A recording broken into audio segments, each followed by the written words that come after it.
Hello everyone. तो आज हम लोग बात करने वाले हैं 5 ऐसे स्टॉक्स के बारे में और वो जो स्टॉक्स हैं वो मल्टीपल सेगमेंट में बिलॉन्ग करती है। तो ये वीडियो का पर्पस है कि अगर आप इन्वेस्ट करना चाहते हैं और अलग-अलग सेगमेंट में, तो ये 5 स्टॉक आप स्टडी कर सकते हैं। इसका मतलब ये नहीं है कि सिर्फ़ यही 5 स्टॉक स्टडी करेंगे या फिर इन्वेस्ट करेंगे। ये आपका एक रफ़ ओवरव्यू लग जाता है कि अगर आप मल्टीपल सेगमेंट में आप अपना बिज़नेस में और मल्टीपल सेगमेंट के बिज़नेसेस में आप इन्वेस्ट करना चाहते हैं, तो आप ये इन स्टॉक्स को स्टडी कर सकते हैं। तो चलिए स्टार्ट करते हैं जिसमें हमारा पहली कंपनी का नाम है वो है डॉक्टर रेड्डी लैबोरेटरीज़। तो ये हमारा पहला स्टॉक है जो कि फ़ार्मा सेक्टर से बिलॉन्ग करता है और इस स्टॉक को स्टडी करने का हम देखते हैं कि हमने ये क्यों पिक किया है। तो इसका मार्केट कैप है 97,000 करोड़ की है, तो ये लार्ज कैप कैटेगरी में आती है। अगर हम इसके पीयर्स पे जाएँ तो ये मार्केट लीडर है, अप्रॉक्सिमेट 3rd नंबर पे आती है। अगर सबसे बड़ी कंपनी सन फार्मा 3 लाख करोड़ का उसका है, वंस का अप्रॉक्सिमेट 1/3 है डॉक्टर रेड्डी लैबोरेटरीज़। तो इसका हम देखते हैं जो अभी ये चार्ट पैटर्न पे आते हैं, तो हम देख रहे हैं कि ये चार्ट पैटर्न से तो ये स्टॉक है लगभग अगर देखें सितंबर 2020, सो इस पॉइंट से लगभग एक ही रेंज में देखने को मिल रहा है। लास्ट का लगभग देखें तो लगभग ढाई पौने 3 साल से। तो ये हो गया। अगर हम इसकी पी रेशियो की बात देखें, तो पी रेशियो देखिए पी रेशियो उस टाइम से ड्रास्टिकली डाउन है। तो अभी देखने को मिल रहा है कि ये काफ़ी अंडर वैल्यूड है। रीज़न बीइंग अब ऐसा नहीं कि हमेशा कि पी रेशियो कम होगा तो अंडर वैल्यूड ही होगा। एक्चुअली वो डिपेंड करता है, लेकिन ऑलरेडी ये काफ़ी टाइम से है और इतनी बड़ी कंपनी है और ये काफ़ी टाइम से बिज़नेस कर रही है और प्रॉफ़िट भी जनरेट करके दे रही है। तो इसलिए हम कह सकते हैं कि पी रेशियो। फॉर एग्ज़ाम्पल अगर हम जियो फाइनेंस की बात करें, तो उसमें अगर वो तो 1.5 लाख करोड़ की मार्केट कैप है और पीई की बात करें तो वहाँ पे आई गेस 6000 करोड़ का पीई है। तो इसका मतलब ये नहीं कि वो 6000 का पीई है, इसका मतलब वो नहीं कि ओवर वैल्यूड हो गया। तो वो डिपेंड करता है कि किस टाइप का बिज़नेस है, किस टाइप अब कितने टाइम से कंपनी है और क कितने टाइम से प्रॉफ़िट जनरेट करके दे रही है। तो ठीक है, तो अब हम आते हैं इसके क्वार्टर्स पे। तो ये हमारा हो गया प्राइस का, तो ये ढाई साल से लगभग एक ही रेंज में देखने को मिल रहा है। तो अब एक ही रेंज में देखने को मिल रहा है और पी रेशियो भी कम है। तो इसका मतलब ये तो नहीं कि प्रॉफ़िटेबिलिटी डाउन हो रहा है। तो चलिए इसके आ जाते हैं हम इसके क्वार्टर्स पे। तो ये क्वार्टर्स पे आ गए हम। अगर हम क्वार्टर्स की बात देखें तो लगभग ढाई 3 साल से, तो ये हमारा कोविड का टाइम का होगा दिसंबर, ओके। तो यहाँ पे देख रहे हैं कि नेट प्रॉफ़िट हमारा सितंबर क्वार्टर से इस सितंबर क्वार्टर का लास्ट 3 साल में देख रहे हैं तो हमारा 772 से 1482 हो गया, 1 डबल हो गया। अगर हम मार्च 21 इस पॉइंट से देखें तो अ, 1482 काफ़ी बड़ा जंप है। अगर हम उसको ईयरली में देखें तो लास्ट 3 साल का डेटा में देख लेंगे, कंपेयर कर लेंगे। तो अगर हम बात करें अगर हम इस पॉइंट से देखते हैं मार्च 2020 से, तो 2000 का 5000 हो गया, जो कि अभी आने वाले टाइम में 2 क्वार्टर में और बढ़ेगा ही।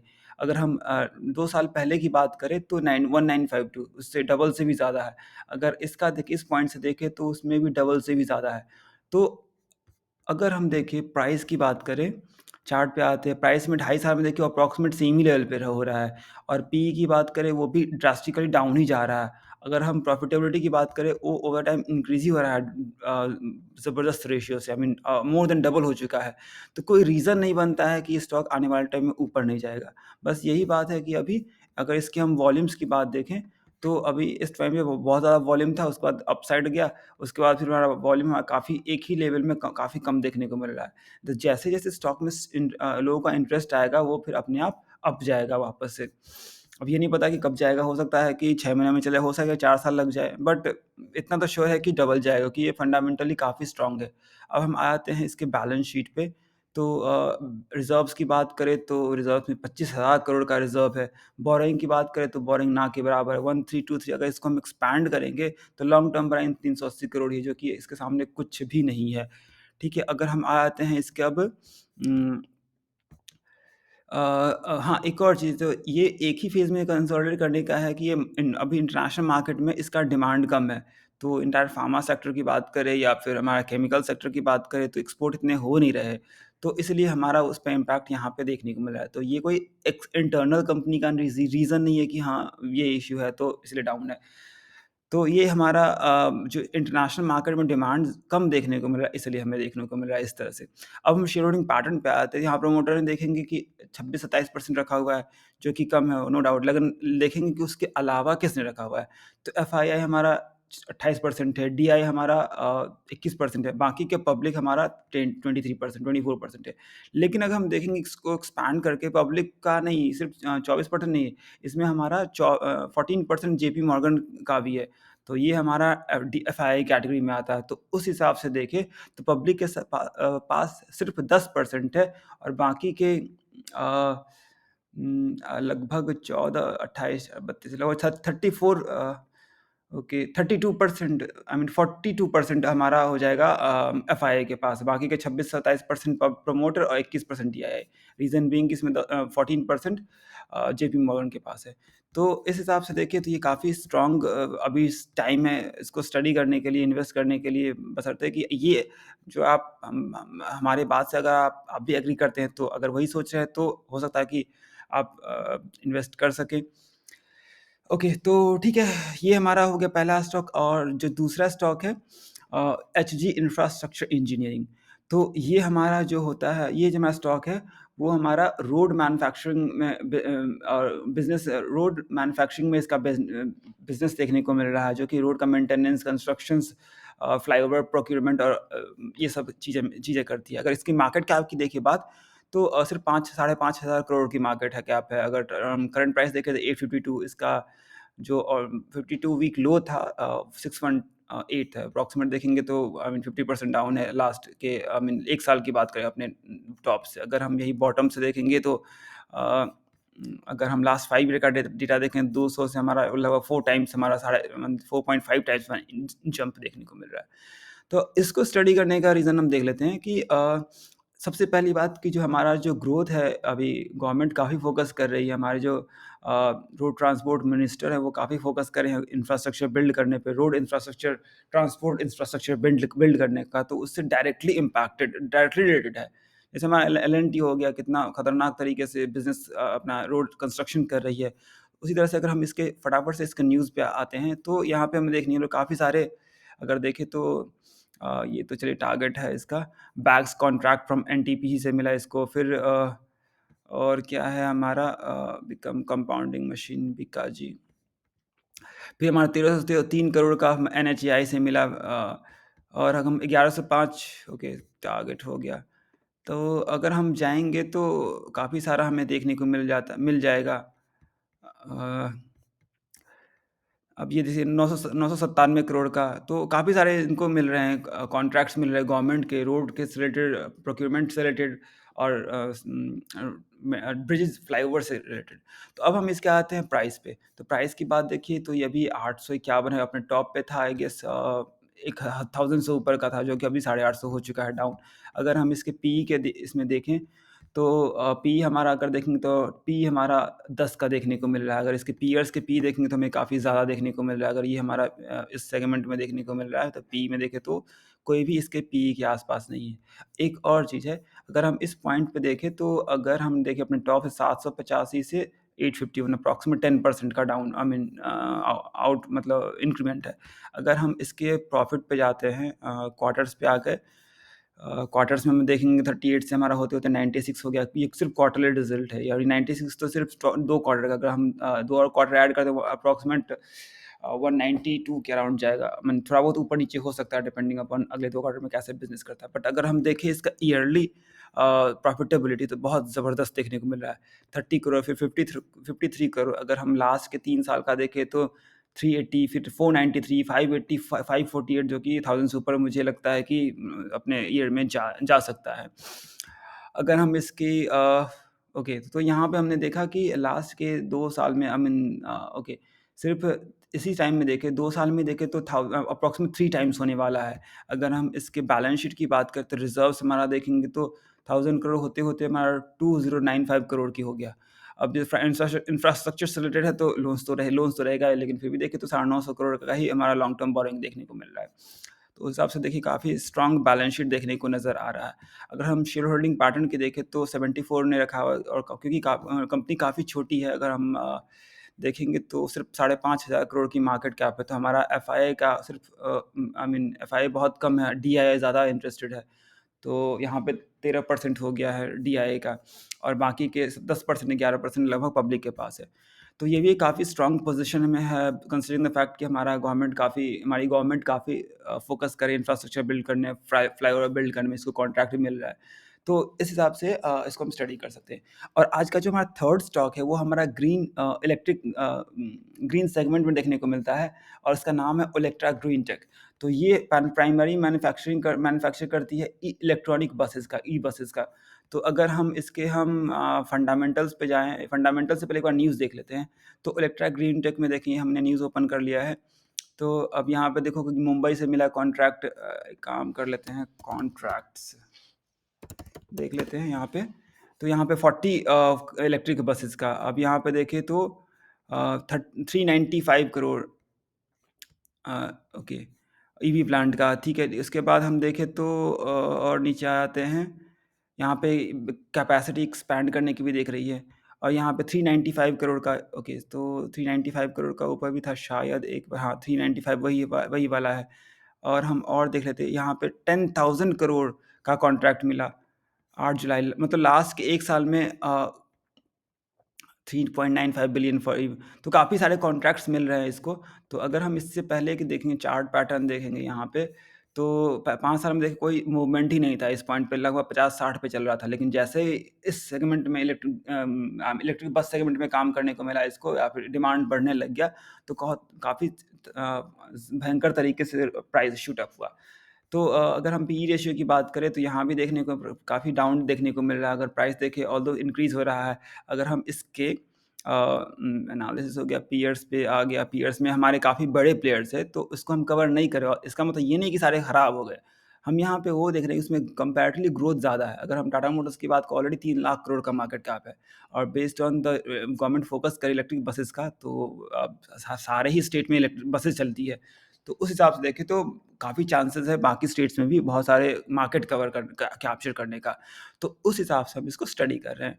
तो ये हमारा हो गया। अगर हम क्वार्टरली रिजल्ट्स की बात करें तो यहाँ पे डेटा देखेंगे सिर्फ 1 करोड़ का तो देखने को मिल रहा है, वो 3 साल पहले की बात करें, जो कि अब होते-होते 25 से 27 करोड़ को देखने को मिल रहा है। अगर यही हम ईयरली की बात करें तो यहाँ पे अगर हम यहाँ पे देखें तो मार्च ये 8 करोड़ का, फिर 35 करोड़ का, फिर 67 करोड़ का, 79 करोड़ है। ये तो आने वाले टाइम में और ज़्यादा बढ़ने वाला है। तो कितना ड्रास्टिक, आई मीन रॉकेट की तरह इंक्रीज़ होने वाला है आने वाले टाइम में। तो उस हिसाब से देखिए, अगर प्रॉफिटेबिलिटी इंक्रीज़ हो रहा है यहाँ पे, अगर हम सेल्स हो रहा है, सेल्स ज़बरदस्त तरीके से हमारा इंक्रीज़ हो रहा है, 200 593 1091, फिर 1156 टीटीएम में देखें तो अभी तो पूरा 2 क्वार्टर बाकी है। तो उस हिसाब से देखें कि तो प्राइस को शूट ही नहीं हुआ है और हमारा पी काफ़ी डाउन चल रहा है। तो इस हिसाब से हम इसको स्टडी कर सकते हैं अपना इन्वेस्टमेंट के लिए। और अगर हम बैलेंस शीट की बात करें तो रिज़र्व्स हमारा 850 करोड़ का, बोरोइंग का बात करें तो हमारा 7 करोड़ ना के बराबर है। अगर देखिए कि 850 करोड़ का रिज़र्व है, तो शॉर्ट टर्म लोन तो कंपनी मैनेज कर लेती है फॉर 1 ईयर। और हमारा आ जाते हैं हम प्रोमोटर्स पे, तो प्रोमोटर ने 50% रखा हुआ है। बाकी के जो एफआईआई है 8% है, डीआईआई के पास ना के बराबर है और यहाँ पे 41% 42% हमारा प्रोमोटर के पास है। अगेन, तो इसमें स्टॉक कंपनी छोटी है, तो हमारा प्रोमोटर आई मीन एफआईडीआई का इन्वॉल्वमेंट कंपैरेटिवली कम देखने को मिलता है, इसलिए हमारा इसका कम है। ठीक है, तो ओके, तो ये हमारा हो गया थर्ड कंपनी। और उस हिसाब से देखें तो काफ़ी स्ट्रॉन्ग पोजीशन में है। जो नेक्स्ट कंपनी है हमारा फिनोटेक्स केमिकल लिमिटेड, तो इसको हमने ऑलरेडी डीप डिटेल में स्टडी किया था। तो ये एक अकेला स्टॉक है अपने केमिकल सेक्टर में, जो कि अभी केमिकल सेक्टर में डिमांड कम देखने को मिल रहा है। इसीलिए क्या हुआ है कि बाकी जो इसके पीयर्स हैं या फिर जो भी बड़े कंपनीज है, केमिकल कंपनीज हैं, इनके सारे के जो प्रॉफ़िटेबिलिटी है डाउन नज़र आ रहा है। लेकिन एक अकेला यही एक कंपनी है कि इसका ये अभी भी प्रॉफ़िटेबल में है ड्यूरिंग जब तक पूरे स्टॉक में, पूरे मार्केट में सेक्टर में जो डाउनटर्न चल रहा है, तो उसके बाद भी कंपनी ने प्रॉफ़िट रजिस्टर किया है। तो ये इसलिए हमने इसको आज के बकेट में रखा हुआ है। अगर इसकी बैलेंस शीट की बात करें तो ज़बरदस्त ऑलरेडी है, 41 से 377 बोरिंग ना के बराबर है। अगर हम इसके प्रोमोटर्स पे आए तो 65% है और एफआईडीआई का हमारा कंपैरेटिवली कम है। रीज़न बीइंग कि अगेन ये छोटी कंपनी है, तो लगभग सिर्फ़ 4000 करोड़ की मार्केट मार्केट कैप है और हमारा बाकी के 30% हमारा प्रमोटर के पास है।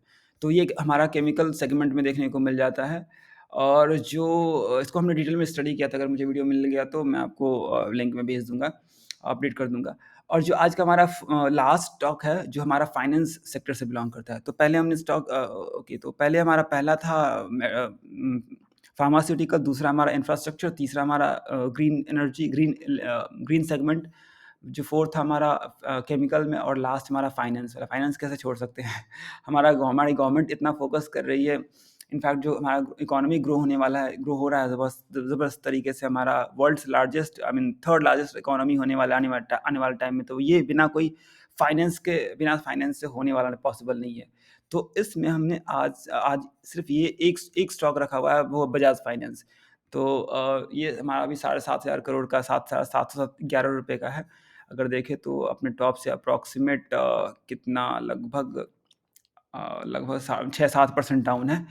और हम देखें तो इसको कोई इंट्रोडक्शन की ज़रूरत है नहीं। अगर हम देखेंगे क्वार्टर्स की देखेंगे तो अच्छा, इससे क्वार्टर से पहले एक बार चार्ट देख लेते हैं। हमारा प्राइस हमारा लगभग देखेंगे सितंबर से लगभग 2 ढाई साल से हमारा एक ही रेंज में देखने को मिला, थोड़ा ना अप हुआ फिर डाउन हुआ, लेकिन अभी देखिए सेम रेंज में देखने को मिल रहा है। अगर हम पीई की बात करें तो हमारा पीई ज़बरदस्त डाउन हुआ है।